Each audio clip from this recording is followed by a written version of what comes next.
নমস্কার বন্ধুরা, সকলকে আমার চ্যানেলে স্বাগত। রাজ্যের সমস্ত ধরনের সরকারি কর্মচারী এবং পেনশনারদের ডিএ সংক্রান্ত বিষয়টি এই মুহূর্তে সুপ্রিম কোর্টে বিচারাধীন অবস্থায় রয়েছে এবং সুপ্রিম কোর্টে এই মামলাটির শুনানি এই পর্যন্ত শেষ হয়ে গেলেও এখনও পর্যন্ত এই মামলাটির রায় প্রদান করা হয়নি, অর্থাৎ রায়টিকে রিজার্ভ রাখা হয়েছে। এখন নতুন বছরের শুরুতে এই ডিএ মামলার রায় সংক্রান্ত একটি অত্যন্ত বড় খবর সামনে এসেছে। কি সেই খবরে কি বলা হয়েছে, সকল কিছুই আজকের ভিডিওতে বিস্তারিতভাবে আলোচনা করব।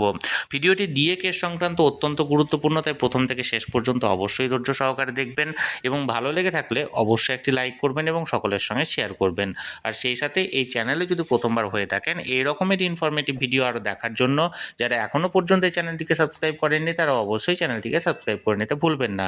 তাহলে চলুন আমরা বিস্তারিত জেনে নিই। বন্ধু দেখুন, আমি জানি যে আমি যদি ভিডিওতে আসি স্বাভাবিকভাবে আপনারা যে ডিএ মামলার রায় সেটা কবে প্রকাশ পাবে সেটা জানার একটা আগ্রহ থাকেই। দেখুন, 2016 সালে আমরা মামলা দায়ের করেছি। ফিরে দেখার প্রেক্ষিত কয়েকটা কথা বলি যে 17 সালে আমরা ডিএ মামলায় আমাদের হার হয়। পরবর্তী 17 সালেই আমরা উচ্চ আদালতে আপিল করি। আপিল পরিপ্রেক্ষিতে হাইকোর্ট যে প্রথম রায়টা দিয়েছিলেন 31শে জানুয়ারি 2018, DA is a legally enforceable right, মাননীয় দেবাশিস করগুপ্ত এবং মাননীয় শেখর ববি সরাফের বেঞ্চ সেই রায়ের পরিপ্রেক্ষিতেই ট্রাইব্যুনালে আবারও দুবার জিতেছি এবং ট্রাইব্যুনালের যে 26শে জুলাই 2019 অসাধারণ রায়, সেটা আর পুঙ্খানুপুঙ্খ বিশ্লেষণ করার কোনো দরকার পড়ে বলে আমরা মনে করি না। আপনারা সকলেই জানেন, কিন্তু সরকার রিভিউ করে তাতেও হারে, আমরা কন্টেম করি তাতেও হারে, তারপরে আবার উচ্চ আদালতে অ্যাপিল করে সরকার। মাননীয় হরিশ ট্যান্ডন এবং শেখর ববি সরাফ 20শে মে 2022 আবারও সেই একই রায় রাখে, তার সঙ্গে অতিরিক্ত একটা শব্দবন্ধন যোগ করে যে শুধু লিগালি এনফোর্সেবল রাইট নয়, এটা ফান্ডামেন্টালও রাইট। আবারও 3 মাস সময় দিয়েছিল, সরকার হাত গুটিয়ে বসেছিল। সেটা তো আপনারা জানেন যে সরকার কিছুতেই ডিএটা দিতে চাইছিল না। তবে সরকারি সুপ্রিম কোর্টে যে এসএলপি দায়ের করে, সেই এসএলপি 22 সালের 28শে নভেম্বর 2022 সালে শুনানি শুরু হয়, কিন্তু মাননীয় দীনেশ মাহেশ্বরী এবং ঋষিকেশ রায়ের বেঞ্চ 12-14টা শুনানি করেও তার অগ্রগতি বিন্দুমাত্র এগোয়নি। পরবর্তীকালে আমরা যেটা লক্ষ্য করেছি, আপনারাও সকলেই জানেন, যে মাননীয় বিচারপতি সঞ্জয় কারোল এবং পিকে মিশ্রের বেঞ্চ বহু শুনানি পরিশেষে গত 8ই সেপ্টেম্বর 2025 মানে রায়টা শেষ হয়, শুনানি শেষ হয়, মাফ করবেন, শুনানি শেষ হয় এবং রায় রিজার্ভে রাখে।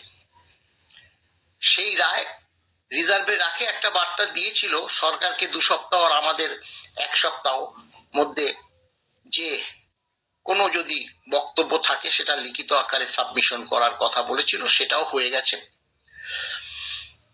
এখন আমরা কেন, সকলেই ভেবেছিল সেপ্টেম্বর মাসে মানে শুনানি শেষ হয়ে যাওয়ার পর অক্টোবর লাস্টের দিকে বা নভেম্বর মধ্যে হয়তো রায় প্রকাশ পাবে, কিন্তু তা হয়নি। ডিসেম্বরের 2 সপ্তাহ চলে যাবার পর তথাপিও রায়ের কোনো আমরা যে সুপ্রিম কোর্ট প্রকাশ পাবে সেই তথ্য আপনাদের কাছে পরিবেশন করতে পারাটা সম্ভব না, কারণ সুপ্রিম কোর্টে কবে রায় প্রকাশ পাবে সেটা অনুমানই করতে হয়, কিন্তু নির্দিষ্ট দিন আমরা আগে থেকে জানতে পারি না। এখন সুপ্রিম কোর্ট ছুটি চলছে, আপনারা জানেন যে লাস্ট 19 তারিখ, ডিসেম্বর মাসে 19 তারিখ শেষ শুনানি ছিল।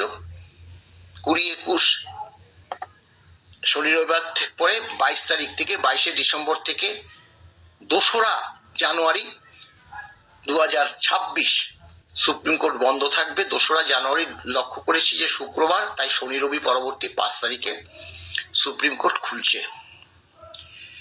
দেখুন, একটা বার্তা আমরা দিতে পারি, আমাদের সর্বোচ্চ আদালত কানাঘুষোতে শুনেছে, তার সত্যতা অবশ্য তারা পরিষ্কার বলে দিয়েছে যে এর কোনো সত্যতা নেই, যেহেতু সেন্ট্রাল গভর্নমেন্টের যে কর্মচারীরা তাদের 3 কিস্তি দিয়ে 2020 সালের জানুয়ারি মাস 4%, 20 সালের জুলাই মাস 3%, আর 21 সালের জুলাই মাস, এই টোটাল 11% দিয়ে 18 মাস তারা পায়নি, বকেয়া ছিল।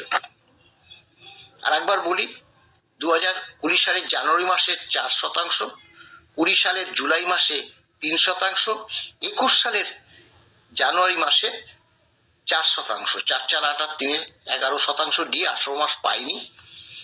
তারা এটা নিয়ে হাইকোর্ট করার পরবর্তীকালে সেই মামলা নাকি সুপ্রিম কোর্টে এসেছে, এবং এরকমই বার্তা শোনা যাচ্ছে যে আমাদের যেহেতু পঞ্চম বেতন কমিশনের বকেয়া ডিএ মামলা, এই মামলার রায় আমাদের পক্ষে গেলে তারা খুব সহজে এই বকেয়াটা আদায় করতে পারে। অর্থাৎ এখন দেখা যাচ্ছে যে যদি এটা সত্য হয় যে আমাদের মামলার উপরই তাকিয়ে আছে সুপ্রিম কোর্টের কর্মচারী সমাজ। এখন সেই কারণে সার্বিকভাবে, আমি এর আগেও বলেছি, সার্বিকভাবে একটা রায় প্রকাশ পাওয়ার সম্ভাবনা বেশি। তার মূল কারণ যে এখানে সরকারি টেনে এনেছিল 7টা রাজ্যকে, যে এরা নির্দিষ্ট নিয়ম মতো ডিএ পায় না। অধিকাংশই পায়, আমরা তো বারবার বলেছি যে অধিকাংশ পায়, আমরা তো বলিনি যে ত্রিপুরা তো 33% পায়। আমরা কেন বলবো যে 58% পায়? আমরা বলিনি।